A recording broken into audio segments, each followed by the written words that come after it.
Hello, everyone, and welcome to the meeting place. This is our 5th episode. I hope you're all doing well in quarantine as COVID-19 continues to spread across the world. Today, I talk with Kashfia Iqbal, who works on campus at UTSC as the Student Crisis Response and Academic Progress Case Coordinator. We had a good chat about the things people are missing about campus and how she's coping from home with her 2 young sons around the house. We also talk about how this work and study from home period is a great time to catch up on things we've never been able to make time for. And that's actually the reason why this podcast now exists. I'll go into more detail about that during my chat with Kashfia, but the point I want to make to you is this. If you have an idea you've been putting off, now is certainly the time to try it. Mess around with the idea and refine it, and make some mistakes because it doesn't have to be perfect to start. I've certainly learned that while doing this podcast, that you can only learn by making mistakes. And if making mistakes worries you, go back and listen to the intro of episode 1, where I talk about how there'd probably be some technical difficulties along the way as I learn how to actually run a podcast. Then listen to episode 4, and you'll notice I totally forgot to do an introduction. And I thought about it the day after I'd already posted it. So mistakes happen. It's not the end of the world. And record introduction is now on my checklist for each episode. So if there is anyone out there who's been trying to do something new while self-isolating, send me an email and let's do a podcast about it. My email is jonathan.colleton@utoronto.ca. You can see how my name is spelled on the SoundCloud page. So shoot me an email and let's have a chat. But for now, here is my conversation with Kashfia. So Kashfia, how are you doing today? I'm doing really well. How are you? Doing well also. I'm excited to have you here. So we'd like to talk to you about what your role is at UTSC and kind of transition that into how does that change with COVID-19, because all of our roles have shifted a little bit, certainly as COVID-19 has affected us, and talk about how you yourself are dealing with COVID-19 working from home. So let's talk first about your role at UTSC. Can you tell us what it is and give a description of it? Sure. First of all, thank you so much, Jonathan, for giving me this opportunity. I really appreciate the time that you're taking. So my role at the University of Toronto Scarborough is a unique one. It's a role that started about 2 years ago.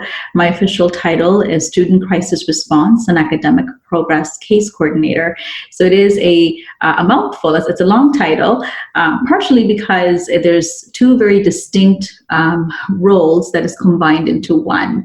So my first is Student Crisis Response, and it's exactly what it is. Whenever we experience, a crisis on campus involving a student, and it's related to maybe mental health, it could be related to an incident, an experience that they've had, or whatever it is, I am called into those situations to assist students. And the second part of my role is Academic Progress Case Coordinator. So that involves me getting referrals from a wide range of different departments, for example, accessibility services, or faculty, or academic advising. And these are students who need a little bit of additional higher level support for them to progress through their semester or progress through to their graduation. These are also students who have mental health or disabilities. These could also be students who are kind of stuck in their education at the university. However, we see lots of potential in these students to graduate. So I come in and we look at what are some of the tools and resources that the student could connect to, could utilize to progress through their education. So that's 2 in 1. Okay, yeah. So now, given that it is a new role, my assumption would be that the number of students in these type of scenarios are increasing, which is why a position like yours has been created. Is that correct? Yes, I would say so. Not only that the number of students are increasing, but I think there's another aspect to it, which is the university acknowledges and recognizes that we want to increase accessibility. We want to increase access to education for students that we did not typically see graduate 20 years ago, or even maybe 15 years ago. So the university, we acknowledge that education is for all. Right? Every person has the right to education, to pursue education. So because we want to invite students from different abilities. We want to invite students who typically who may not have seen themselves as university students. So an example would be students with severe and persistent mental illness. This is a population that they did not see themselves to pursue education. But now the university not only invites applicants because we know that they are academically talented, and we want them to not only pursue but really thrive in an education setting. So I think with that in mind, the accessibility advisors, the counselors at Health and Wellness Center, academic advisors, we all thrive in that environment where we get to utilize the full breadth of our skill sets to assist students who may have some challenges, but we also see them as capable, strong students who can absolutely pursue and complete and attain post-secondary education with some support. So yes, my work tends to be busy, and definitely I'm seeing more and more of these cases. Mm-hmm. Now, so it sounds like and I know from working at the university, there is a lot of different supports available to students, but for students who maybe aren't super familiar with the services being offered, they sometimes just hear things online like, oh, it takes forever to get help at the university. How many different staff members are there in the various roles that students can access? For sure. So all of our departments in UTSC, we've been very lucky. We have been expanding. So since I arrived in 2015, I have seen the counseling team grow, and I've seen the academic advisors at AACC grow. I've seen accessibility services. They're also adding, new advisors. So definitely all departments are expanding to meet the growing need. Is there still a wait? I think we are doing a much better job today than we did maybe a few years ago when our departments may not have met fully. Maybe we have had more wait times, but we've made some really good changes. And I'll give you an example. So for students who are looking for counseling, we have walk-in appointments at Health and Wellness Center, and these are appointments that students can come to the center early in the morning, at 9 a.m. when they open, and there's many slots for students to quickly grab one and say, okay, today at 2 p.m. they will get seen by a counselor. So these are walk-in appointments that are available in every department now. So if a student needs to see an academic advisor, they have walk-in appointments or drop-in appointments, that's what they call it. So students can get seen on the same day. Same goes for accessibility. They have drop-in appointments every single day. So I think these are amazing changes that we have made in the last few years. So students may wait to see a counselor for ongoing sessions, but if a student needs to get seen by a counselor today, they can certainly call first thing in the morning and book something for the very same day. That's great to know. And so hopefully, students who are graduating, they've been aware of those services, and students who are newer to the campus, or if they're coming to campus next year, hopefully they listen to this and they become aware that these services are available. I agree. Yeah. But I think, go ahead. Yeah. So I was going to say, I think one of the things that we're also doing a really good job at is reaching out to students when they're arriving. So I know that health promotion, they do an amazing job every year during orientation and reaching out to students and letting them know all their options for managing their mental health and self-care.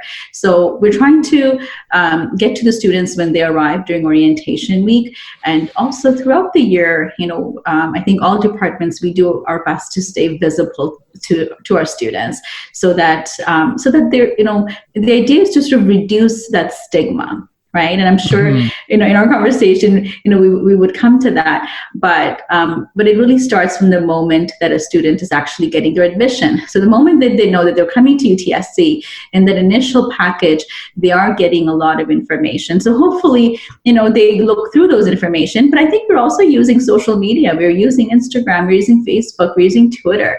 So that's another way of reaching out to our students and letting them know nice and early, prior to their arrival, that there's supports for you. Definitely. And I know one thing, newer support that just kind of, and it might not be directly tied to what you're doing, but in the last couple of weeks, a bunch of the staff have banded together, and we've been calling all the students who are still in residence because we want to let them know that the support services still exist for them. They just might be a little bit modified because of, well, the fact that we're all working from home. So how has that changed your life, having to shift and work from home? And how do you still support students in the way you normally would when, you're in a room at home and there might be family around and you've got to, I know for me, like my wife she works with calling people, and there are privacy laws. So we have to work in separate rooms and make sure we're entirely separate. How does that work for you? So, Jonathan, I'm a person who I really love to come to work, right? So I'm the kind of person who really enjoy getting up early and getting dressed and getting ready and just driving to work, having a hot, cup of coffee in my hand and entering office and saying hello to everyone while I, walk down the hall. And I realize now how much I took that for granted and how much I miss that, how much I miss saying good morning to just, my colleagues and even students. Because when I walk down UTSC and I'm just walking around, I recognize students that I've worked with and they stop and say hello. So I am definitely missing, life on campus, and I'm just counting down days till we can all be back. But for now, work hasn't stopped. If anything, I feel that it has actually gotten quite busy. It is a huge adjustment for staff, faculty, and students to go from going from a beautiful, thriving, hustle bustle of a campus that we have to all of a sudden being in your quiet space in your house. So for me, I have two boys, 12 and 7, and they have been extremely supportive. And also my kids have come to really appreciate the work that I do. So here's my son seeing, back-to-back, video conference meetings, and sees how I'm receiving calls from students trying to solve, sort of issues very quickly, and just one call after another. But also, my children are seeing, they're witnessing the important work that their mom does each and every day, because when students are calling me, they're calling me with a problem. And at the end of the conversation, when I'm saying, oh, you're welcome, this was my pleasure, reach out anytime you need to, I'm here for you. If you need me, just email me and I will get back to you. So sometimes when my children hears me, when they hear me talk that way with another student, they ask me questions like, wow, are you a teacher? Or are you a counselor? Or it sounds like, Mom, you really helped this person. So it's been an adjustment, and I think our children are finally getting a little bit of a window to see what their parents do on a day-to-day basis. And I think that's important. So that has been tremendously gratifying for me, which is I got to share a little bit of what I do with my children, not necessarily, anything private, but just those calls where I'm saying, you're most welcome. I'm so happy to hear that it worked out for you. I'm so happy to hear that your accommodations worked out. So just, so I think, although it's been so difficult, I also take a lot of comfort in knowing that this whole change has really changed us and made us see some of the things that we didn't see before. So I think I definitely took my life for granted. I took my commute for granted. I took going to office and being busy for granted because it really was a very special a special thing that we all had. So, so once we go back to our regular day to day, I think I will come to appreciate, coming to office, coming to my desk, grabbing a coffee from Starbucks, with a colleague. So those are things that I'm really missing. Yeah, it took about 2 weeks, I would say, for me to kind of fall into a groove from working from home. And one of the catalysts for that was a lot of us got together and realized something didn't seem the same anymore. So we all now schedule 9:30 a.m. coffee meetings every day so we can sit down, get a little bit of work done, figure out what our day is going to look like. And then we all chat about it and then bounce ideas off each other. And it's been losing that person-to-person, face-to-face connection it's difficult for sure. And that's why, even though people are only ever going to hear this, I try to do these podcasts by having like a Skype call or Zoom call, because you really feel like you're with someone having a conversation. And that's so beneficial for so many people. And I really feel for students who are at home now, and they used to rely on going to the library where it was quiet, away from everyone else to study. And I know they can still do that, but it might not be as easy for them to do that. And, I've talked to a couple students so far, and hearing the struggles that they've dealt with, it's a little different for everyone, but it's just so fascinating to hear the variety of experiences people are having with this whole COVID-19 situation and being at home all the time. And are you finding with students that, as much as you can share, are there common things students are struggling with that they've needed support with? Of course. So one of the things that we all struggled together initially was the transition from face-to-face to an online modality, right? Mm-hmm. And one of the concepts that I've been using with my students is common humanity. And common humanity right now is that we're all in the same boat, and we all have to adjust, and that we're not the only one. This virus is not targeting you, it's not targeting me, it's targeting everybody. Mm-hmm. So there's this whole concept of common humanity, which is I'm working in a very similar way as someone who is in Japan, and then someone who is in Germany. So students have to give themselves a little bit of time to understand and process this new common humanity, which is we are all in this together. And so initially, I would say students definitely felt isolated. Many of our students, they come to campus, it gives them routine and structure. The moment COVID happened, the first thing our students lost was routine and structure. Mm-hmm. And the second thing they also lost was that face-to-face contact that they had with their counselors, with their peers, with their professors, with their TAs, even with someone who is selling food or whatever it is, like just that face-to-face contact, that everyday comfort of seeing the same face or a familiar face in a familiar location. At the end of the day, our students do love the familiarity that UTSC offers, which mm-hmm. is you come, the student center is exactly where student center is. It never goes away to another location. TPASC is exactly where TPASC is. Some of our students who go to TPASC to work out, it is a familiar face that they see when they check in, right, to enter. When they go to accessibility office, the familiar faces in the front line are always there. Mm-hmm. So these are familiar, comforting faces that our students lost overnight. So these are strong words to describe what students are feeling right now. And of course, you have students who are feeling very, very anxious because their class went from in-person to online in a matter of days.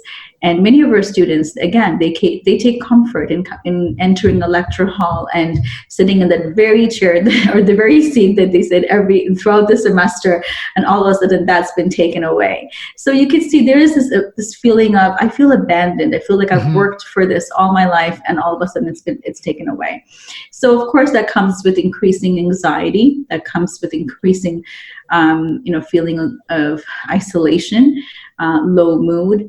And also, when you take away structure from a student, it also impacts their sleep. So if you're not sleeping well and your day-to-day rhythm is kind of off, it's hard to also concentrate. So concentration, attention, and focus, the three things that you need to be a strong student, that's also that's also compromised. So I want to thank you, Jonathan, because I know you've also been calling resident students and you've been checking in on them.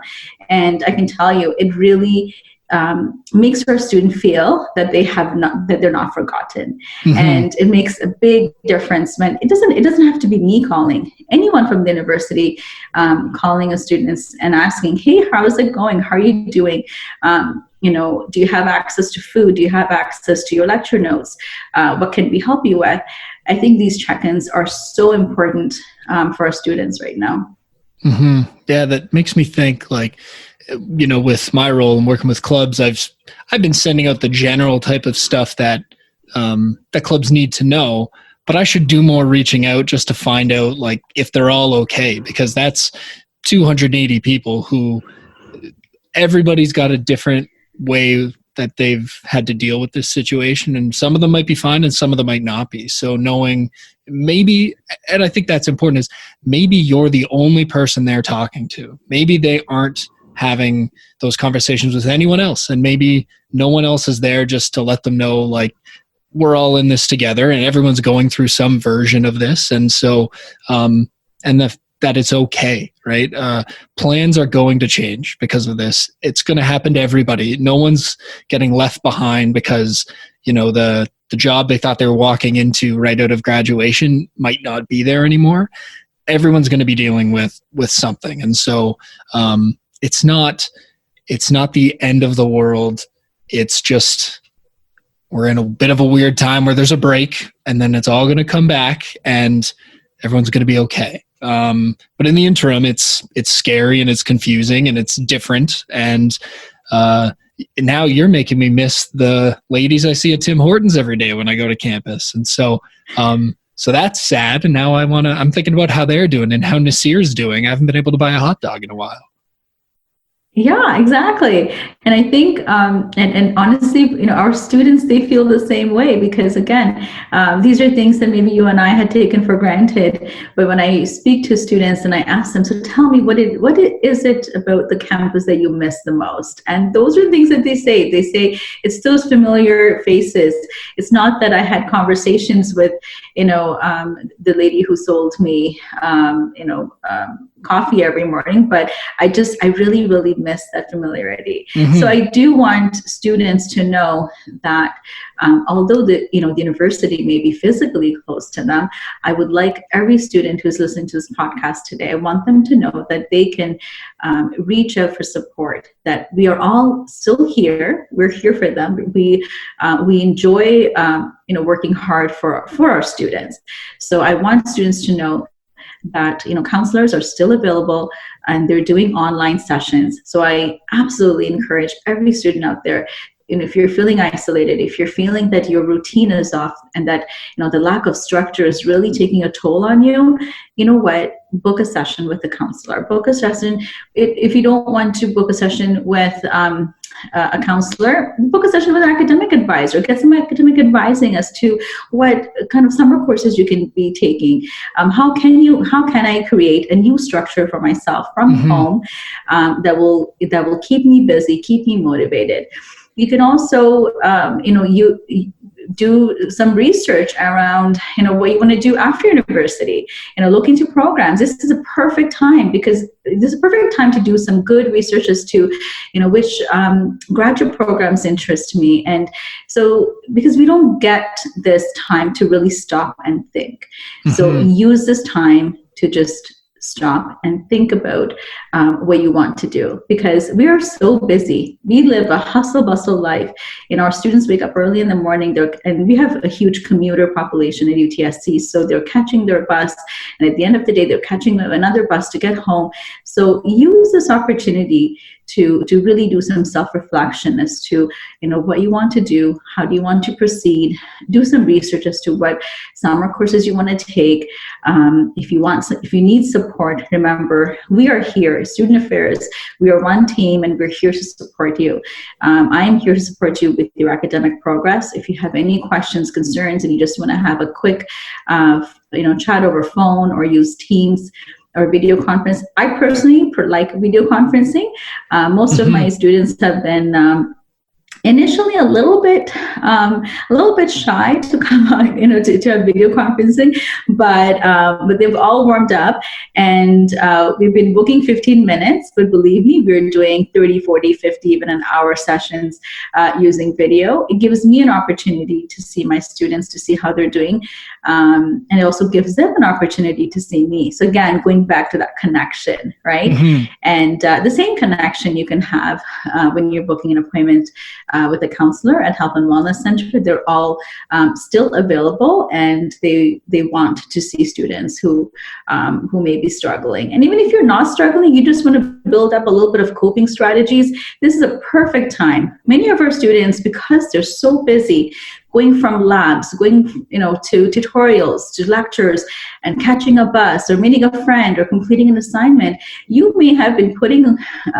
away that counseling session that you've been wanting to take. Mm-hmm. Here is your opportunity. From the comfort of your home, you can speak to a counselor and really talk about those coping strategies to sort of manage stress, to manage this big transition. And of course, there's a lot of unknown right now, so that's also causing anxiety. So just reach out and talk to someone. Yeah, I love that perspective, because I think many people, probably me included, when all this started, we thought, well, it's like a little mini vacation, like work changes. And for me, the struggle initially was my whole job had to shift because we canceled all events on campus, and most of my job is supporting clubs having events. So we had to think about how can we innovate and create new programming ideas for students. And that's how we ended up doing this podcast, was what's a way that we can keep students connected while not actually being on campus to be connected in the same way they always have. So I think this is almost proof of what you said, like now's the time to look into those things you've been putting off, because we did discuss doing a podcast last summer, but life got in the way. But life's not in the way now, so we can do this now. And so, yeah, for students who've always wanted to speak to a counselor and academic advisor, now's the perfect time to do it, because we're still all here. We might be working from home, but all the staff are still around to help you, and they will try and accommodate however they need to in order to connect with you.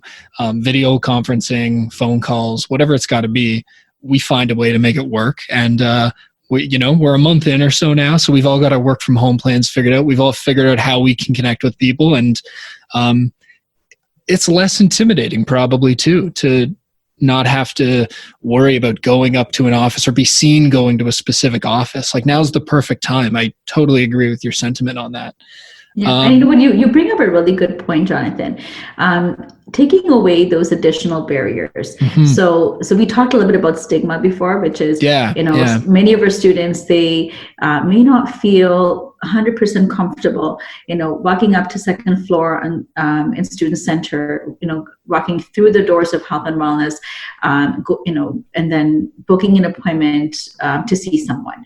So all of those barriers are not there anymore. So mm-hmm. now you can just make a quick phone call and you book an appointment and you talk to a counselor from the comforts of your own home. And if you don't want to do video conferencing, the counselors will speak to you over phone. So of course, like when you take away these barriers, I think this is actually the perfect time for those students who have been putting this sort of in the back burner to say, you know what, I can probably, put this on my calendar now.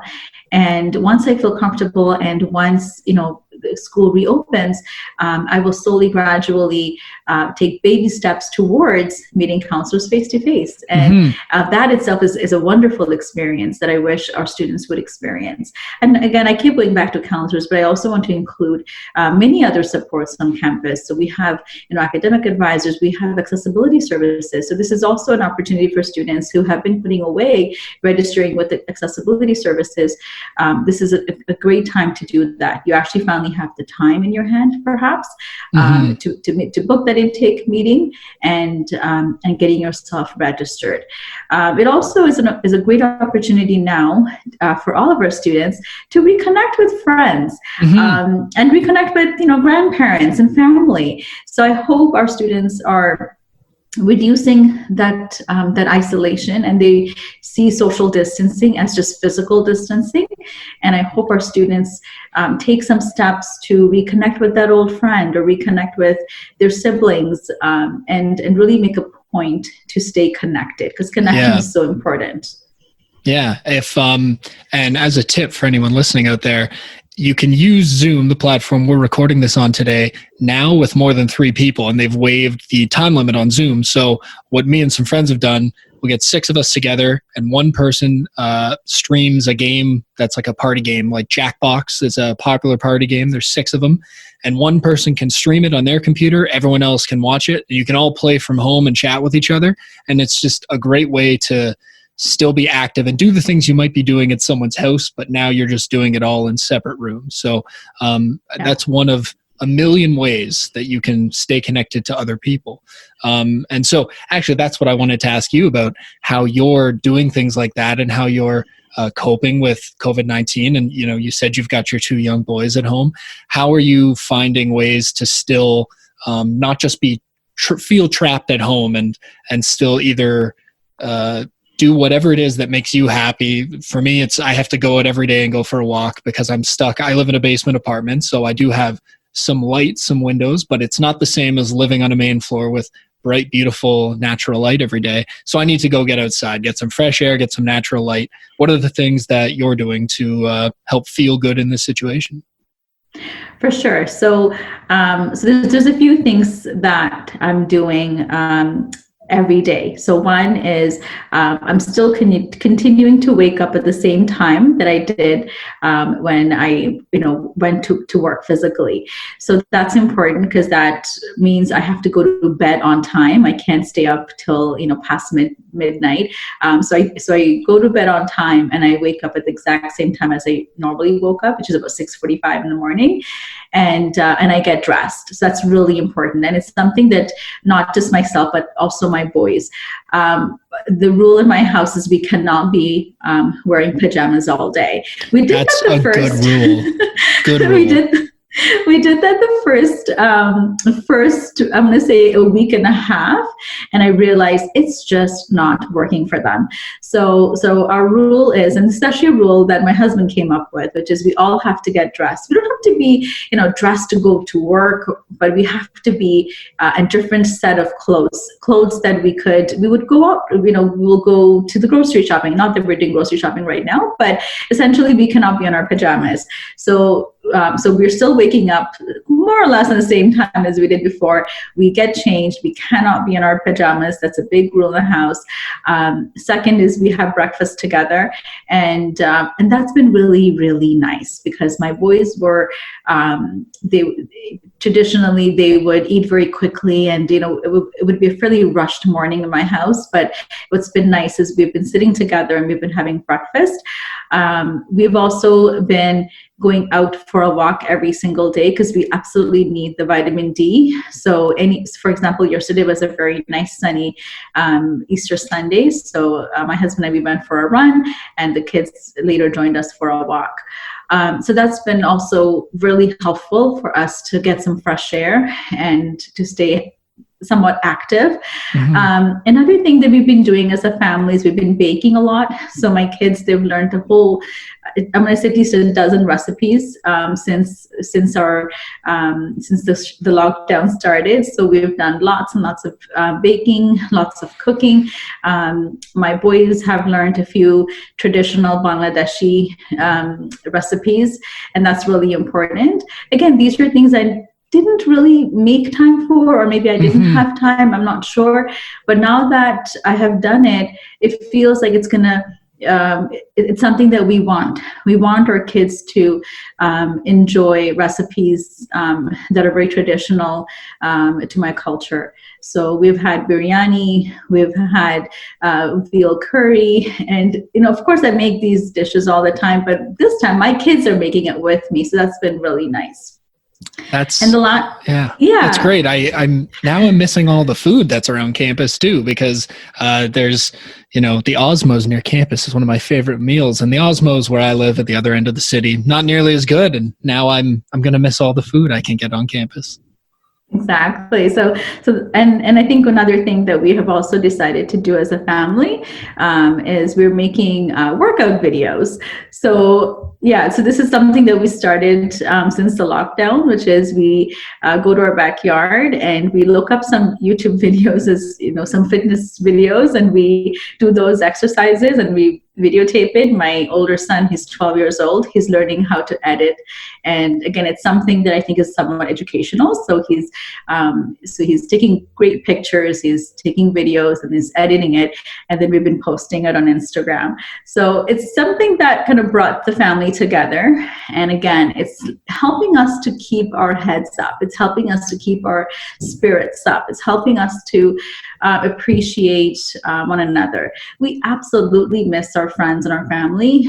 We absolutely miss I miss my colleagues, and my kids miss their friend, their teachers, and that's not going to change. We will continue to miss them, but we're also taking the opportunity to really connect as a family, as parents, as my kids. We're all connecting, and I also find that the brothers have become very close in the last month or so, because they essentially have to learn to, not fight and just get along. Yeah, they are fighting, but they also get along more.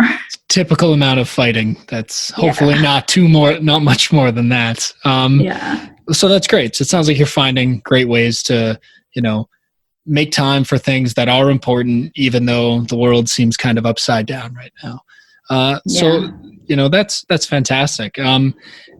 Is there anything else you want to let students know? Or we've covered a lot of great ground, though, so I'm not sure how much more we can tell them. I agree. I feel like we've covered a lot. I have just a special reach out to our international students who are on campus, who may want to be, back home with their parents and their families, but due to a lot of flight restrictions and border restrictions, they haven't been able to reach home. I want to reach out to you, and I want to let you know that we are here for you. We're not just here, providing you with formal supports, but we're also here to provide informal supports, such as if you need some help with grocery shopping, if you are running low on food, and or if you need some support, just you want to talk to somebody. I really want all of our international students to know that the team at Student Affairs, we're here for you. You have International Student Center. I know everyone there are working hard, and they're here to take your calls. I'm here to take your call. Please email me, reach out to me if you need any support. Not just formal support, such as you need help with a petition, or you need help to connect to an advisor, a counselor, or a doctor. But we're also here for you for your informal support. So that includes, your groceries, or you need a way to pick up your prescriptions, or you need some information as to what's around you, what's open. If you're having financial difficulties, just let us know. We may not have all the answers, but we're going to work very hard to come up with solutions. Well, there you have it, everyone. From the words of Kashfia, we are all here to help you. Nobody gets into student affairs because they don't like people. We all want to be helping other people. That's how we do our jobs. That's why we do our jobs. So thank you so much for taking the time to chat with me today. And I hope you have a great evening with your two kids. Thank you, Jonathan, for all your hard work, and thank you for this wonderful opportunity. And you know what, this is sort of, I find that this is a bit of a shining moment for all of us, because, you've been wanting to do this podcast, and finally it's happening. So I couldn't be happier, but thank you for taking on the initiative. So appreciative. All right. Have a great day. You too.